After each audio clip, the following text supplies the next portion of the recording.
Wano jange abo benkwatiridde mpola mpola ate nkyakitunuuliramu beba people power yaŋŋamba ate nkikkiriza kubanga people power waliwo byendabyeko bye bakoze n'essaawa zino be bakiwoomyemu omutwe ekyokuva mu parliament balina ebizibu byabwe ng'abaana bato naye waliwo bye beekoledde ate bamanyi okumobilizinga kati nga bwe baayogedde nze nange nkola ki ndina byensomamu mpola mpola bwe banasigala nga bampikapika nyinza okujja kubanga bo baŋŋambye bagenda kubeera nange be bajja okunoonya obululu tujja kutambula nabo paka nga bantuusiza mu parliament kiki ekinnema okugendayo nenjogera ku nsonga zaffe eyo ngalo ya executive nnyo ng'eyingidde judiciary kati justice Sekaana yagenda najja n'asala omusango ng'ate gukwataganira ddala n'ebigambo ebyali bivudde mu poliisi nga bivudde n'eryo najja nankumbi kijja kitya bwe kityo ng'essiga eryo kati essiga lya executive lyali lisinziza amaanyi kubanga liri administrative kati eno judiciary terina kyegamba erina okutambulirawo ku executive kyekoze eki kyesazeewo era tuzze tubiraba nnyo executive singa esalawo ekintu kyesazeewo parliament wali emala gayisa executive ye yasalawo okukya oyiro kino kyenva okugamba ekya juzi wano neera bwe batuuka mu parliament nekola etya neeyisa cooperatives wano juzi bwe bayogedde cooperatives executive negamba tukyasomamu ku cooperatives zino tetuzesiga bulungi manyi mu budde obw'emabega cooperatives zaali z'amaanyi nnyo kati cooperative bweba ey'amaanyi bannayuganda baba balina omusimbi kati bakweguya gwe bw'oba oli mu buyinza oba oli ku bibyo kuba bw'asalawo okukyusa akola atya akukyusa ayina sente ze zimuwaga kati gavumenti negamba executive kati nti kino tukyakitunulidde n'essaawa zino investigation eyagenda ku cooperatives parliament yali investigating cooperatives kubanga waliwo omusimbi mu billion gwe basasula nga teguli mu buliwo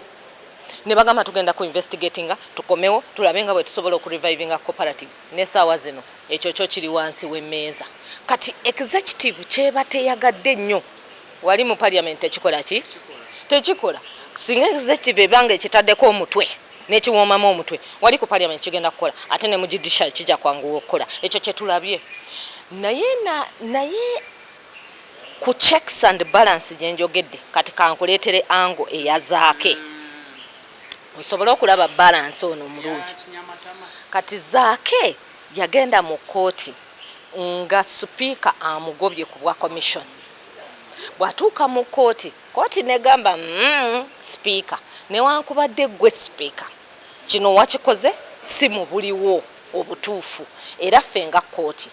tulagedde muddemu ensonga z'ono muzitunuulire ye akyali ki commission awo tulaba ng'omukono gwa judiciary gukoze ki guvuddeyo okwogera ku nsonga yeyo check and balance gye nkugamba nti yo mu mbeera ezaffe za Uganda weeri naye okugamba nti waliwo essiga erisinga essiga eddala amaanyi nga lyetengeredde lyokka nti katugambe nti executive eyina kyekoze ne bakitwala mu judiciary n'esala ng'esalidde ku side etali ku executive ekyo tekiriiwo ate nga ekyo kye baali balowoozezza bali basikoola be tuyita Montesquieu n'abalala abawandiikako Jean Jacques Rousseau abo be basajja abawandiika obutabo obugamba general will, the will of the people abantu baagala kiki kyokoze bo bannayuganda kye bakola ki kye beenyumirizaamu nga tumaliza ye mu mbeera eno bannabyabufuzi naddala wawulidde ggulo wano mawe yagambye nti nammwe mwetabye nnyo mu byobufuzi era n'abasami bamusobola mwetunge direct mu byobufuzi n'agamba nti pulezidenti okubayita abalabe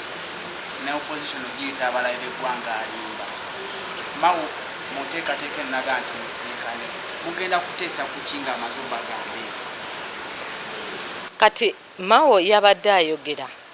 ng'agezaako tugamba nti tetuli balabe nti tulwaniridde eddembe ly'abantu ekyo si kya bulijjo okuva eri omuntu wa gavumenti gavumenti abantu abangi bazze bawandika ku civil society nga babawandikako ng'abantu abagala okusuula gavumenti ate nga si kituufu kubanga civil society etambuza mirimu gavumenti ze yawandika mu mpapula police eziriwo eza gavumenti civil society zekola ki zetambuza naye bwe tuba tuzitambuza tutujja nnyo okubuuza gavumenti naye mwasuubiza kino lwaki kino tekituuseewo kati yo abantu abakolera gavumenti ne bakitwalamu bubi lwaki bano bo batubuuliriza nnyo naye ate ssemateeka wali mu kawaayiro aka 38 atuweera ddala obuyinza okusigala nga tubuuliza ddala nga tusobola n'okugenda mu parliament ne tukibuuza parliament kino kyazze kitya okuyitawo nga ffe bannayuganda tetukimanyi tubuyina obuyinza obwo weebuli ssemateeka yabutuwa kakati civil society yebadde esira okukozesa obuyinza obwo bannayuganda babadde tebabukozesa nnyo oluusi babukozesa oluusi tebabukozesa bamanyi kuvaayo nnyo mu kiseera ky'akalulu kakati n'ombuuza wali bwe tunaasisinkana mawo n'aba gavumenti tugenda kwogeraganya ki ng'atugambye naffe twetabe mu byobufuzi kati ebyobufuzi bya Uganda birimu obukyayi bungi nze sisobola nakulowoozaako nti nsobola okwetabamu nja kubuulirako nti mikwano gyange mu political party ziringa 3 bampita FDC yantukira negamba naye lwaki totegattako ina amagezi mangi twegatteko olabe nti oyingira parliament ng'oli ku tiketi yaffe ngamba mmwe abalwana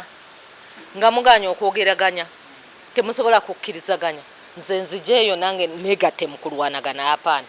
saagala nenkola ki anti ne baŋŋamba nti naye ffe tuli mu transformation to building structures ate ebintu byonna byoyogera bikwatagana n'ensonga zaffe jangu gye tugenda ne mugamba nti kakati anti ekituufu mmwe muli principled naye activity ezikunga bannayuganda nga tetuziraba ne bwe mugamba nti muliyo muli ku building structures nga zitutta obudde mwava ku FDC myaka 2021 ne mugamba mugenzo ku building structure ne structures zino tukoze eki tetuzirabye kati olw'ensonga eyo bwe tuba zino structure tetuzirabye nga teziri ku ttaka teziyamba munnayuganda owa bulijjo nze negatte ku bantu abali kulemererwa anti sijja kukola ki kujja kubanga nange nina okubeera nga nkiwulira muli okusobola okumanya nti kati wano bwenyingirawo tuyina kye tugenda okukola ekinaatuyamba nga bannayuganda ate tukibeeremu tukijjulemu kati mikwano gyange abo benkwatiridde mpolampola ate nkyakitunuuliramu beba people power yaŋŋamba ate nkikkiriza kubanga people power waliwo byendabyeko bye bakoze n'essaawa zino be bakiwoomyemu omutwe ekyokuva mu parliament balina ebizibu byabwe ng'abaana bato naye waliwo bye beekoledde ate bamanyi okumobilizinga kati nga bwe baayogedde nze nange nkola ki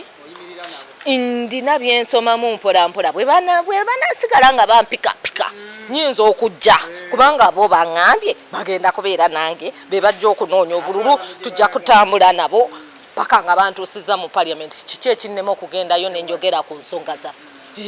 kati ekyo mawe kye yabadde atugamba buli asobola ayingirewo agende mu parliament yogera ku nsonga zino ng'ozikyusiza ku police level seeno gy'okubira embeekuulo n'osigala ng'oli bweru kyokka toyina ky'osobola kukola ki kukyusawo ye kyatugamba muyingireyo mubikyuse nga bwe mubyogera okusinga okwogera nga muli eri ku mabbali ekyo kye yabadde atugamba ate nze ndaba nti ago amagezi ge yatuwadde si mabi omuntu yenna mu civil society anayagala genda mu NRM genda ku people power genda gy'oyagala ofune vyeko kubanga olina okubeera ne political party gy'otambudde nayo ne weesimba mu bintu by'obufuzi naye nze mba ngenze ku bwa MP nze MP mbumanyi gye mba ngenze nabagamba gye njagala bo bamanyiiwo naye sinaba ku announcinga mu Buganda nze mu Buganda kuba people power nabagamba wano mu Buganda ne bakkiriza baŋŋamba nti kasita obeera wano obeera wano naffe tetufuddeeyo bw'oba wano gy'oyagala tujja kuwa ate kati waliwo ekirala kyebakyo kati bo baba baŋŋambye bajja kumpa kakati awunga nedda si Shamim walalawo okuba tutunuulidde enfuga ennonda n'ebintu bye bakola ebyo byonna tubimaze otutunuulira waggulu mu nfuga ey'amateeka goberera amateeka kiki olaba ekikyalemesezza buli kimu okukola kati ekintu ekimu ekiremesezza buli kimu okukola naffe bannayuganda tulinamuuko bulemu tutya naye ate n'ekirala naffe bwe batuwa obuvunaanyizibwa twagala nnyo okubwebakirako tokola kikusabiddwa kukola ng'ogamba waliwo abansingako ate waliwo abandagidde ngenda kuwa ekyokulabirako mukyala juzi mu PS wa Ministry ya Trade bamuyita Geraldine Sali bamugoba ku mulimu ensonga zamugobesa ndowooza ozijjukira President ate navayo n'agamba hapana mumuzeeyo ate bali ne bagamba addayo atya ne bagamba kisoboka kitya gwe olagedde ataddeyo ng'ate ensonga tetuzimaze ne wano waliwo omusajja bamuyita ebiru era naye basooka ne bakola batya nate ne bamala ne bagamba ate omusango gutukoze tutya kakati ebintu bwe bityo bwe bibeerawo Moses bye bituleetedde obuzibu tulina okubeera nga tuli accountable nga sisitemu zaffe zikola kooti bw'ebanga yegenda okusalawo omusango gutambulire mu kooti mpaka nga guweddeyo nga tewali kize kugamba nti ate kati kino tukiweseemu ate nabano aba blackmailing abantu abakolera gavumenti nga bagikolera mu buliwo obulungi kubanga abamu ku bo babadde victims of blackmail baagaliza balwanirira eggwanga naye ne wavaayo abantu ba mafia bakateero ne president aboogerako nnyo atera nnyo okugamba gavumenti erina bakateero mwebali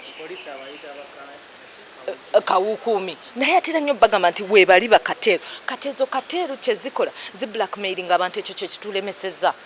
tugobe kateero tugobe corruption tugoberere institutions nga bwe zirina okukola bw'obanga gwe chairperson wa Uganda Human Rights Commission togalangawo fayiro y'omuntu nga tomaze kumanyira ddala amazima gakwatagana n'omuntu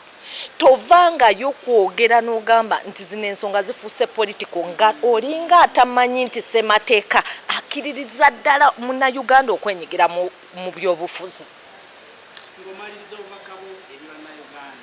kati obubaka wange eri bannayuganda olwaleero kweno Human Rights Conference twogedde ne tugamba nti waliwo omwaganya gwe tuyina naye tetutira nnyo ogukozesa emikutu za social media nti tuyina Twitter, tuyina WhatsApp, tuyina Facebook, tuyina ne TikTok, tuyina n'emikutu emirala gyonna mweje mumanyi ezimu nze zesimanyi waliwo ne online media kati nze zisinga okunsanyusa kubanga kati tufunayo obukilipu obutono ne tutambula nabo ku masimu kakati bwe tunaaba nga tusazeewo tukozese emikutu gino bagambye teweetaaga kuteekayo linnya lyo na feesi yo oyinza okweyita ekintu kyonna nyinza okweyita sebabi neŋŋamba byenjagala okugamba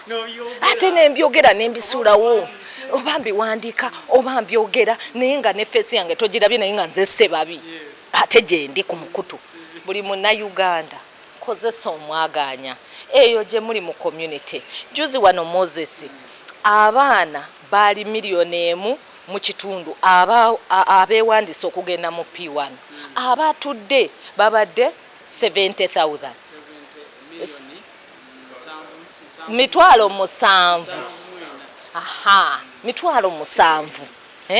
awaawo be batudde bali abalala bagenda wa lwaki ekyo temukibuuzako lwaki tokiwandiika ne tukigonjoola ne tukituusa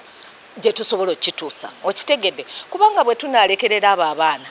mu budde emyaka 5, 6, 7 bali babaweze nga bangi nga be butayimbwa betwogerako mu Kampala nga tulina gy'oyita ne bogamba nti osuze mu goloofa nawe ennyumba yo bajja kukola ki bajja gimenya ezo z'ensonga zaffe nga bannayuganda tuzikoleko ffenna wamu tweyanziza nnyo madamu kale